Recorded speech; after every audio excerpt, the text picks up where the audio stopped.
1971ರ August 9ರಂದು ಭಾರತವು ರಷ್ಯಾದೊಂದಿಗೆ 20 ವರ್ಷಗಳ ಸಹಕಾರ ಒಪ್ಪಂದಕ್ಕೆ ಸಹಿ ಹಾಕಿತು. ಇದನ್ನು ಇಂಡೋ ಸೋವಿಯತ್ ಸ್ನೇಹ ಮತ್ತು ಸಹಕಾರ ಒಪ್ಪಂದ ಎಂದು ಕರೆಯಲಾಗುತ್ತದೆ.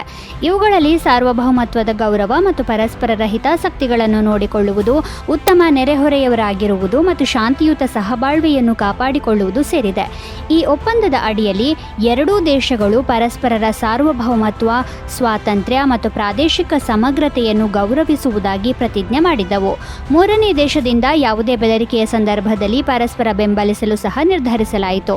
ಎರಡೂ ದೇಶಗಳು ಯಾವುದೇ ಮೂರನೇ ರಾಷ್ಟ್ರದ ವ್ಯವಹಾರಗಳಲ್ಲಿ ಮಧ್ಯಪ್ರವೇಶಿಸುವುದಿಲ್ಲ ಎಂದು ಪ್ರತಿಜ್ಞೆ ಮಾಡಿದವು ಮತ್ತು ಪರಸ್ಪರರ ಆಂತರಿಕ ವ್ಯವಹಾರಗಳಲ್ಲಿ ಯಾವುದೇ ಹಸ್ತಕ್ಷೇಪವನ್ನು ವಿರೋಧಿಸಲು ನಿರ್ಧರಿಸಿದವು. ಒಪ್ಪಂದದ ಅಡಿಯಲ್ಲಿ ಎರಡೂ ದೇಶಗಳು ಆರ್ಥಿಕ, ವೈಜ್ಞಾನಿಕ, ತಾಂತ್ರಿಕ ಮತ್ತು ಸಾಂಸ್ಕೃತಿಕ ಸಹಕಾರವನ್ನು ಉತ್ತೇಜಿಸಲು ವಾಗ್ದಾನ ಮಾಡಿದವು. ಮಿಲಿಟರಿ ಉಪಕರಣಗಳ ಪೂರೈಕೆ ಮತ್ತು ತರಬೇತಿಯನ್ನು ಒಳಗೊಂಡಿರುವ ರಕ್ಷಣಾ ಕ್ಷೇತ್ರದಲ್ಲಿ ಉಭಯ ದೇಶಗಳು ಸಹಕರಿಸುತ್ತವೆ ಎಂದು ಒಪ್ಪಂದವು ಹೇಳಿತ್ತು. ಹಾಗೆಯೇ 1993ರಲ್ಲಿ ರಷ್ಯಾ ಮತ್ತು ಭಾರತ ಶಾಂತಿ, ಸ್ನೇಹ ಮತ್ತು ಸಹಕಾರದ ಹೊಸ ಒಪ್ಪಂದಕ್ಕೂ ಸಹಿ ಹಾಕಿದವು. 1925ರ ಆಗಸ್ಟ್ 9ರಂದು ಕ್ರಾಂತಿಕಾರಿಗಳು ಕಾಕೋರಿಯಲ್ಲಿ ಸಹರಾನ್ಪುರದಿಂದ ಲಕ್ನೋಗೆ ಹೋಗುತ್ತಿದ್ದ ರೈಲನ್ನು ಲೂಟಿ ಮಾಡಿದರು. ಇದನ್ನು ಕಾಕೋರಿ ಟ್ರೈನ್ ಆಕ್ಷನ್ ಎಂದು ಕರೆಯಲಾಗುತ್ತದೆ. ಈ ಕ್ರಾಂತಿಕಾರಿಗಳಲ್ಲಿ ಪ್ರಮುಖರೆಂದರೆ ರಾಮ್ ಪ್ರಸಾದ್ ಬಿಸ್ಮಿಲ್, ಅಶ್ಫಾಕ್ ಉಲ್ಲಾ ಖಾನ್, ರಾಜೇಂದ್ರನಾಥ್ ಲಾಹಿರಿ ಮತ್ತು ಠಾಕೂರ್ ರೋಷನ್ ಸಿಂಗ್. ಈ ಎಲ್ಲ ಕ್ರಾಂತಿಕಾರಿಗಳು ಬ್ರಿಟಿಷ್ ಸರ್ಕಾರದ ಖಜಾನೆಯನ್ನು ಲೂಟಿ ಮಾಡುವ ಮೂಲಕ ಬ್ರಿಟಿಷ್ ಸರ್ಕಾರಕ್ಕೆ ಆಳವಾದ ಹೊಡೆತವನ್ನು ನೀಡಿದ್ದರು. ಕ್ರಾಂತಿಕಾರಿಗಳ ಕೈಗೆ 4,601 ರೂಪಾಯಿ ಹಣ ಸಿಕ್ಕಿತ್ತು. ಈ ಲೂಟಿಯ ಮೂಲಕ ಕ್ರಾಂತಿಕಾರಿಗಳು ತಾವು ಸಾಮಾನ್ಯ ಜನರ ವಿರುದ್ಧ ಅಲ್ಲ, ಬದಲಾಗಿ ಸರ್ಕಾರದ ವಿರುದ್ಧ ಎಂಬ ಸಂದೇಶವನ್ನು ನೀಡಲು ಪ್ರಯತ್ನಿಸಿದರು. ಈ ಘಟನೆಯ ನಂತರ ಬ್ರಿಟಿಷ್ ಸರ್ಕಾರವು ಕಠಿಣ ಕ್ರಮವನ್ನು ತೆಗೆದುಕೊಂಡಿತು. ಬ್ರಿಟಿಷರು ಇದನ್ನು ಡಕಾಯಿತಿ ಎಂದು ಕರೆದರು ಮತ್ತು ಶೋಧ ಕಾರ್ಯಾಚರಣೆಯ ಮೂಲಕ 40 ಕ್ರಾಂತಿಕಾರಿಗಳ ವಿರುದ್ಧ ಡಕಾಯಿತಿ ಮತ್ತು ಕೊಲೆ ಪ್ರಕರಣಗಳನ್ನು ದಾಖಲಿಸಲಾಯಿತು. ಇದರಲ್ಲಿ ರಾಮ್ ಪ್ರಸಾದ್ ಬಿಸ್ಮಿಲ್, ಅಶ್ಫಾಕ್ ಉಲ್ಲಾ ಖಾನ್ ಮತ್ತು ರೋಷನ್ ಸಿಂಗ್ ಅವರನ್ನು 1927ರ ಡಿಸೆಂಬರ್ 19ರಂದು ಗಲ್ಲಿಗೇರಿಸಲಾಯಿತು. ರಾಜೇಂದ್ರನಾಥ್ ಲಾಹಿರಿ ಅವರನ್ನು ಡಿಸೆಂಬರ್ 17ರಂದು ಗಲ್ಲಿಗೇರಿಸಲಾಯಿತು. ಇತರ ಕೆಲವರಿಗೆ ಕರೆ ನೀರಿನ ಶಿಕ್ಷೆ ವಿಧಿಸಲಾಯಿತು ಮತ್ತು ಕೆಲವರಿಗೆ 4 ರಿಂದ 14 ವರ್ಷಗಳವರೆಗಿನ ಜೈಲು ಶಿಕ್ಷೆ ವಿಧಿಸಲಾಯಿತು. ಭಾರತ ಬಿಟ್ಟು ತೊಲಗಿ ಚಳುವಳಿಯನ್ನು 1942ರ ಆಗಸ್ಟ್ 9ರಂದು ಪ್ರಾರಂಭಿಸಲಾಯಿತು.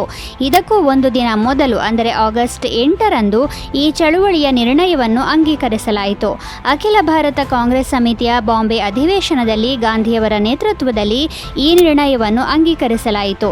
ಈ ಚಳುವಳಿಯಲ್ಲಿ ಗಾಂಧಿ ಮಾಡು ಇಲ್ಲವೇ ಮಡಿ ಎಂಬ ಘೋಷಣೆಯನ್ನು ನೀಡಿದ್ದರು. ಅಂದರೆ ಈ ಆಂದೋಲನದ ಮೂಲಕ ನಾವು ಸ್ವಾತಂತ್ರ್ಯವನ್ನು ಸಾಧಿಸುತ್ತೇವೆ ಅಥವಾ ನಮ್ಮ ಜೀವವನ್ನು ತ್ಯಜಿಸುತ್ತೇವೆ ಎಂದರ್ಥ.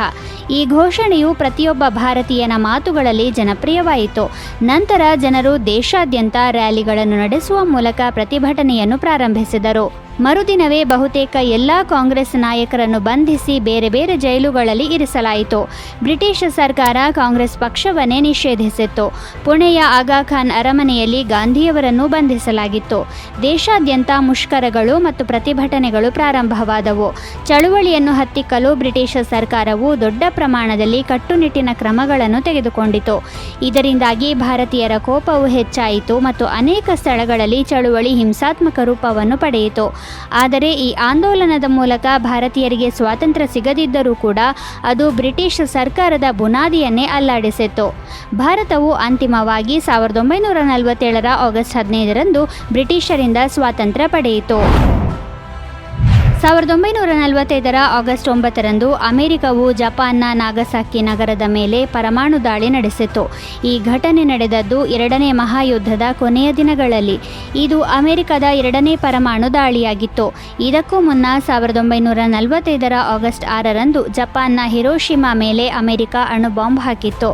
1945ರ ಆಗಸ್ಟ್ 9ರಂದು ಬೆಳಗ್ಗೆ 11:02ಕ್ಕೆ ಅಮೆರಿಕನ್ B-29 ಬಾಂಬರ್ ವಿಮಾನವು ಫ್ಯಾಟ್ ಮ್ಯಾನ್ ಎಂಬ ಪರಮಾಣು ಬಾಂಬನ್ನು ನಾಗಸಾಕಿಯ ಮೇಲೆ ಬೀಳಿಸಿತು ಎಂದು ಹೇಳಲಾಗುತ್ತದೆ.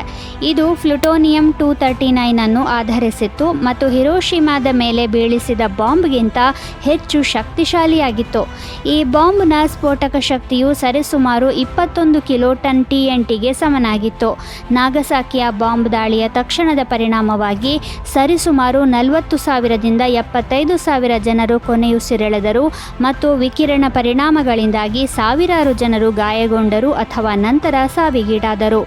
ಈ ಬಾಂಬ್ ದಾಳಿಯ ನಂತರ ಜಪಾನ್ 1945ರ ಆಗಸ್ಟ್ 15ರಂದು ಶರಣಾಗಲು ಒಪ್ಪಿಕೊಂಡಿತು ಮತ್ತು ನಂತರ ಸೆಪ್ಟೆಂಬರ್ 2ರಂದು ಜಪಾನ್ ಅಧಿಕೃತ ಶರಣಾಗತಿ ದಾಖಲೆಗೆ ಸಹಿ ಹಾಕಿತು.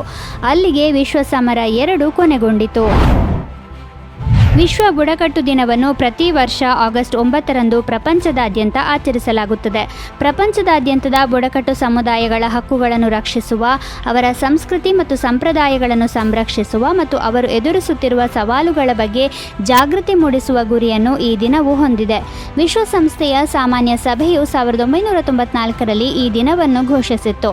1982ರಲ್ಲಿ ಈ ದಿನದಂದು ಬುಡಕಟ್ಟು ಜನಸಂಖ್ಯೆಯ ಕುರಿತು ವಿಶ್ವಸಂಸ್ಥೆಯ ವರ್ಕಿಂಗ್ ಗ್ರೂಪ್ನ ಮೊದಲ ಸಭೆ ನಡೆದ ಕಾರಣ ಈ ದಿನಾಂಕವನ್ನು ಆಯ್ಕೆ ಮಾಡಲಾಗಿತ್ತು. ಈ ದಿನವು ಬುಡಕಟ್ಟು ಸಮುದಾಯಗಳ ವೈವಿಧ್ಯತೆ, ಅವರ ಸಾಂಸ್ಕೃತಿಕ ಪರಂಪರೆ ಮತ್ತು ಅವರ ಹಕ್ಕುಗಳ ಸಂರಕ್ಷಣೆಗೆ ಸಮರ್ಪಣೆಯನ್ನು ಸಂಕೇತಿಸುತ್ತದೆ.